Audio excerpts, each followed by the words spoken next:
What's up guys, welcome back to a brand new video.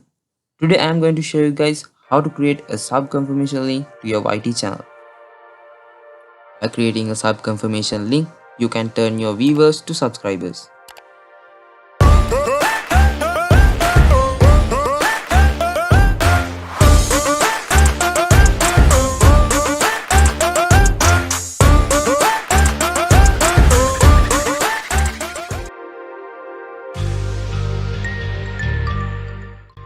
So guys, this is a normal link of our YouTube channel. So we must add an extension to our normal link, that is sub underscore confirmation =1.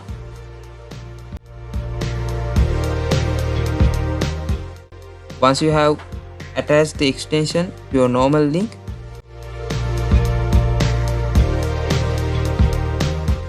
then you must copy and paste in your browser, and also make sure that you haven't subscribed with that specific Google account.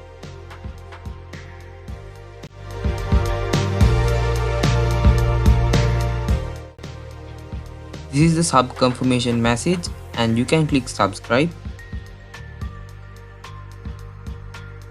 Now the subscription is added to the channel. Once you have finished creating your sub confirm link, you can share it on your social media or in the video description. Make sure to subscribe and join my channel.